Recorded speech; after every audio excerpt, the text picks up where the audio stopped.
So what is computer architecture? Computer architecture, we're trying to take an application or something that a human wants to do.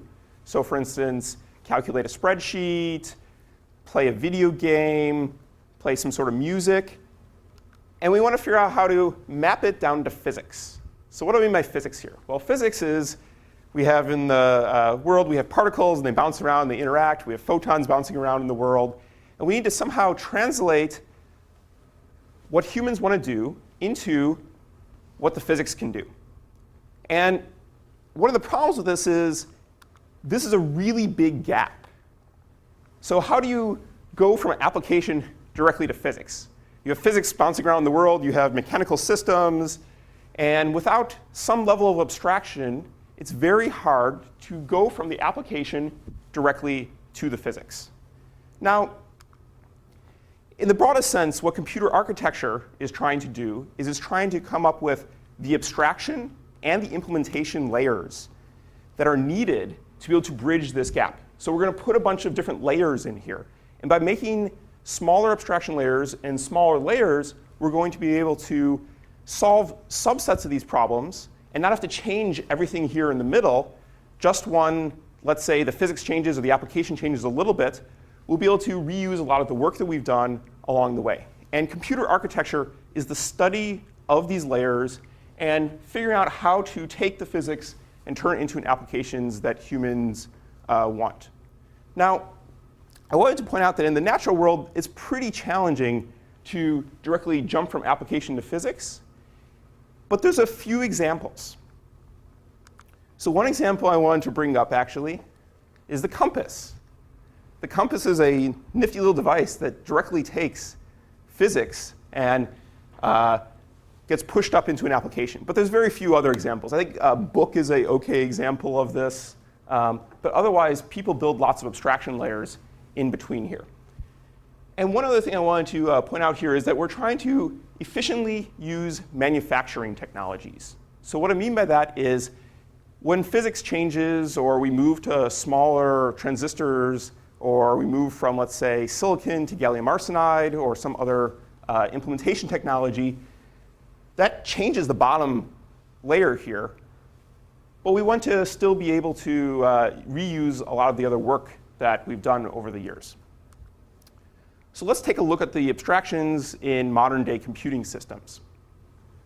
We start off here with physics. We have fundamental physical laws of how particles interact. And we move up to devices. So what do we mean by devices? We have transistors, and we can build different types of transistors, MOSFETs, BJTs. We can build other types of FETs.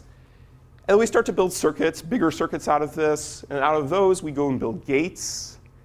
And from gates, we can go to RTL, or register transfer language here, which is sort of our Verilog coding. And then we start to get into where this course is about, which is different types of architecture. So there's microarchitecture, which is how do you go and actually build a specific implementation of a chip. And then above that, we have instruction set architecture, which gives us some portability on top of that. And then we get into operating systems and virtual machines, programming languages, and algorithms. And then finally, we get to the application programmer sitting on top. So in this course, in computer architecture, we're going to be focusing on these three middle layers here: instruction set architecture, or what I will sometimes refer to as big A computer architecture; microarchitecture, or sometimes what people call organization of computing systems; and register transfer language. And we'll also overlap a little bit into the abstraction layers above and below here. So we'll talk a little bit about some operating system concerns and virtual machine concerns. And we'll talk a little bit about how the technology and the gates influences the computing system. So one important point here about computer architecture is it's constantly changing because different constraints and different applications are changing. So people have new applications they come up with. They come up with ways, people come up with different applications. I now want to have a smartphone. Well, that didn't exist 20 years ago. And this pushes down different requirements And these different requirements actually suggest how to change the architecture. If you, for instance, want to do a lot of video processing, that actually can influence your computer architecture, so you add specialized instructions to do video processing. Likewise, the technology constraints push up. So as we go to smaller and smaller transistors, we'll say those smaller and smaller transistors, let's say, go faster, but the wires go slower. Well, that's going to influence your computer architecture. And a lot of times, new technologies make new architecture possible. So what do I mean by that? Well, let's say all of a sudden you get a big bump in transistors. You get twice as many transistors. Well, now architectures and microarchitectures that didn't used to make sense start making sense. Because you can, for instance, fit a lot more computation on one chip. And what's the interesting thing here is that computer architecture is not done in a vacuum. So computer architecture actually provides feedback up and down this abstraction layer stack. So it'll give feedback, and it'll actually influence the research directions that technology looks at, and it'll influence research directions and influence different applications that are possible. So this is not all done in a vacuum. The computer architect actually sits in a very key location in this abstraction layer stack here, because you can push up and push down, and you're not just forced to work with what you're given, if you will, from the technology perspective. But that might take a few years. So let's talk a little bit more about what this class is about, but we'll do it by way of a little bit of history. And to put a little bit of a Princeton connection in here, we're going to talk about computers back in the late 40s, early 50s, 1940s, 1950s. So here's actually a picture of the IAS, or the Institute for Advanced Study machine, which was built in the Institute of Advanced Study, which is maybe about a mile and a half away from this classroom.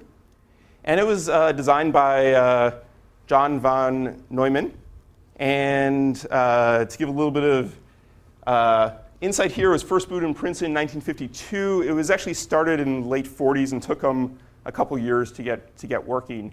And one of the interesting things here is that this machine is actually built out of vacuum tubes. So everyone thinks about transistors today. Well, before we had transistors, we had little glass tubes that actually looked like light bulbs. And inside of those, they were switches that could be switched. So a very similar idea to what a transistor can do. But instead, you had a evacuated glass tube, and you had a little transmitter. It was a cathode ray tube. And then you had a gate that could open and close inside of this. So people were building computers long before transistors, and people were thinking about computer architecture long before transistors. And people were even thinking about computer architecture and these sorts of technologies even before vacuum tubes. So there was electromechanical systems. A good example of this actually was originally in phone systems. They had these cool electromechanical switches. So when you take your old rotary phone and you sort of turn it, and then it goes tick, tick, tick, tick, tick, tick, tick, tick. What it's actually doing is it's sending pulses, which are turning a little mechanical arm inside of a relay system. And people built computers out of those electromechanical relays. So you can have switches that change switches, similar sorts of ideas to transistors. And even before that, people had looked at building mechanical systems. So there was mechanical adding machines, for instance. And nowadays, we, of course, have transistors. So that was computing then, in the 50s. And if we fast forward to today, we have computers look very different. In this figure here, this thing was the size of a room. Pretty big room. To give you scale, sort of a person is maybe yay tall in this figure. This thing fits in a sort of normal-sized room, but still sort of room-sized.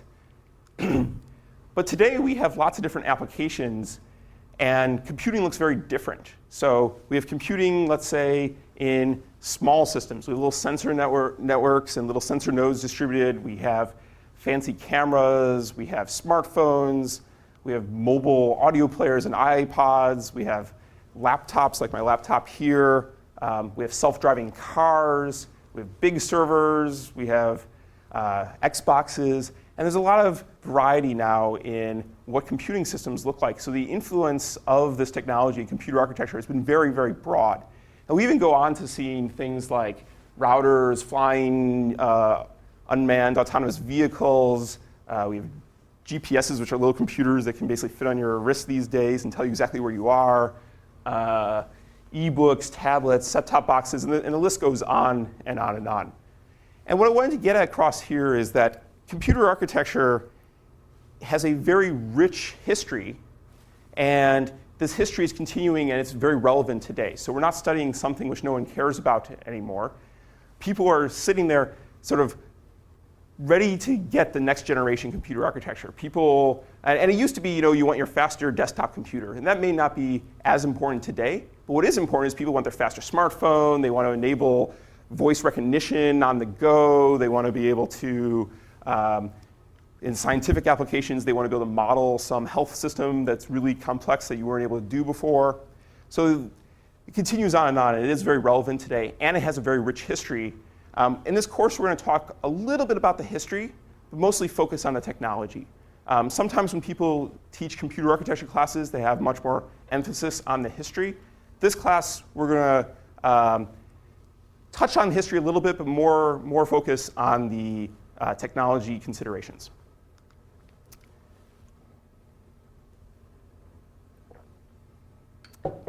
So here's a chart that's from Hennessy and Patterson's computer architecture, or a quantitative approach. And what this graph's trying to show is something very fundamental to computer architecture. And it's what's been driving our industry. So what we see here is we see different processor designs plotted on a log plot. So this is 10, 100, 1,000. So this is a log plot, and this is performance versus years. So if you look at this plot, you'll see that, well, this roughly looks like a straight line. And a straight line on a log plot is an exponential increase in performance. So we've seen computing going up exponentially faster. And this is really fundamental to driving what's been going on in our industry and why computer architecture is so important. And I do want to say that this exponential increase comes from two things. It's not all computer architects. I'd love to be able to stand here and say, we did all this. Well, no. A fair amount of this is from getting better technology. What I mean that is the lower down layers and the implementation technology, like the transistor technologies. And some of it is from having better and better computer architecture.